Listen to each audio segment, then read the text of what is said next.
Hello everyone, and welcome to the NEATEC Electronics Series. This episode will concentrate on the Bode plot, so let's get started.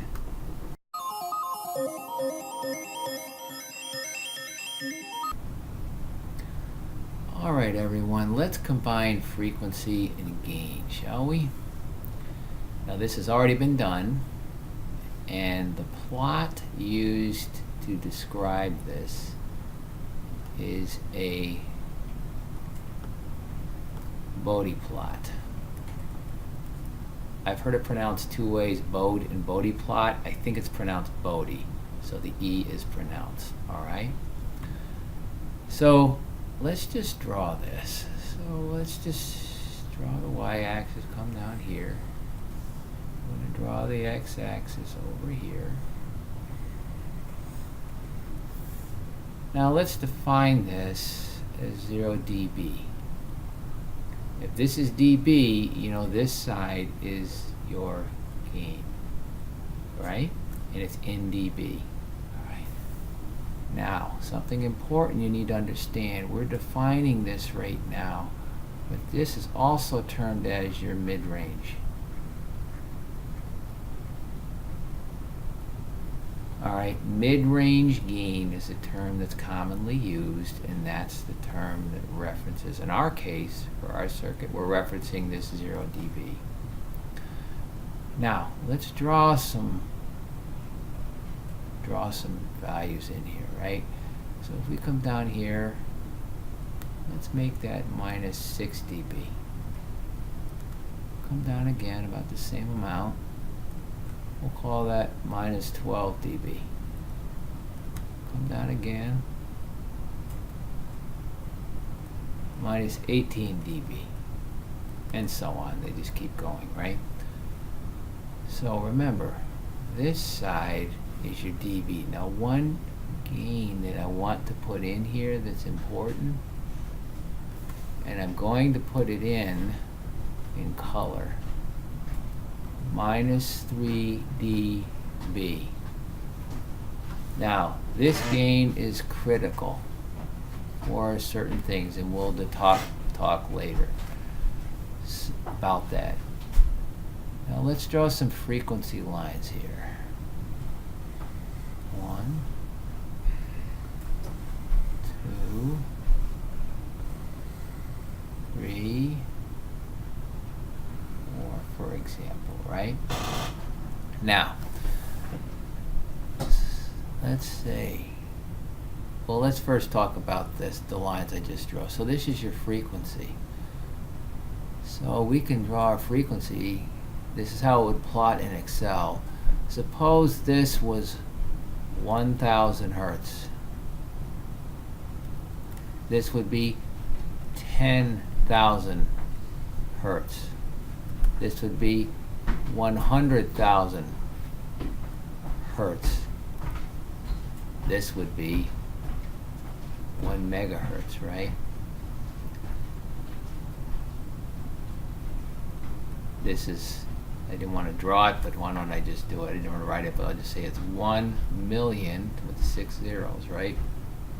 Hertz. That's what 1 megahertz is. By the way, what's 1,000 hertz? That's a kilohertz, isn't it? So think about it. This is, and by the way, we have to come down here. If we hit 10 less, a factor of 10 less, then this would be 100 hertz, right? So we have 100, 1,000, 10,000, 100,000, a million.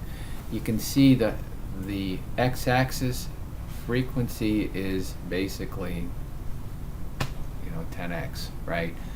So what you have here is basically a semi-log plot, all right? Now, so when you draw something, let's just look at this here, right? If you take your 3 dB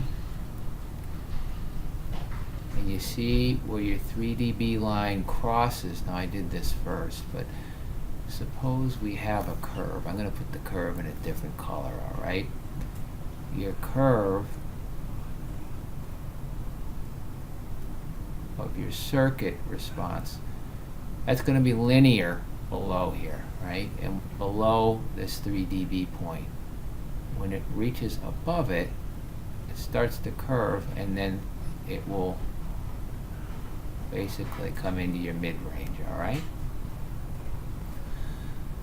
This point where the frequency, that frequency where the gain is 3 dB less than your mid-range, right here where they cross, that right there, boom, that's termed f of c, right? In this case, this would be f of c, right? This is an important value because this is when your gain of your circuit, if we're talking voltage, is 0.707 of your mid-range value.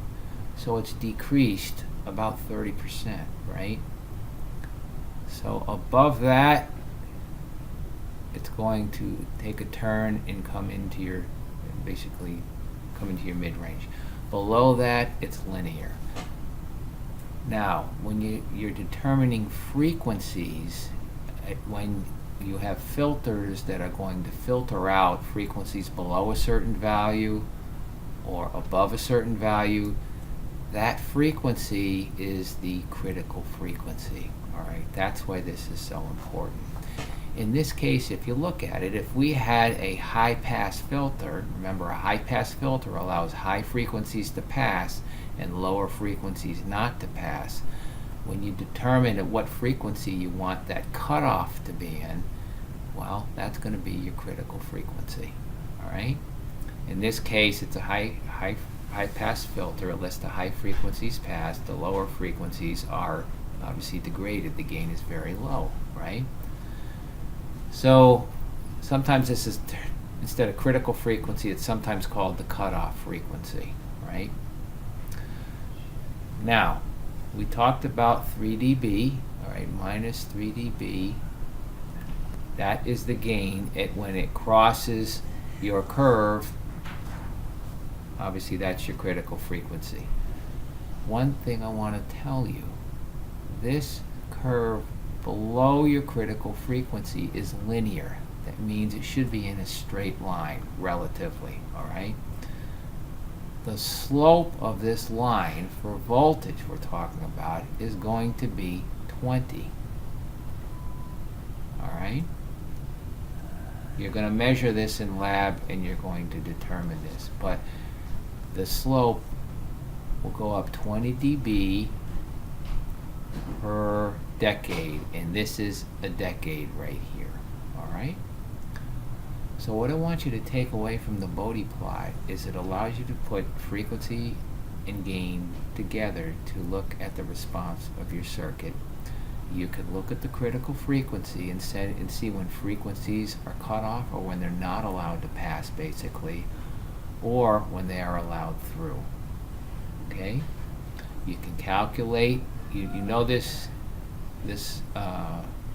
slope here, it's pretty much standard, is 20 dB per decade, all right? And you know what the mid-range value is. The mid-range is defined, in our case, as 0 dB. It depends on the circuit what you're going to define it as, but usually it's going to be 0 dB. Let's see, we have gain, we have frequency. Yes, one other thing, a takeaway. Remember, this is a semi-log plot. So your frequency is in the x-axis, and it's, say this is 10 to the 2, 10 to the 3, 10 to the 4, 10 to the 5, 10 to the 6, right? This is, it's not 1, 2, 3, 4. It's not just simple numerical. It's use 10 to the x, right? And your y-axis is your gain in decibels. I hope this has been helpful to you and is an introduction to the Bode plot. And I'm sure when you do your labs in your classes, you're going to be using this type of plot to further evaluate your circuits. I hope this has been helpful to you, and thank you very much. Good luck in your endeavors in electronics. Bye now.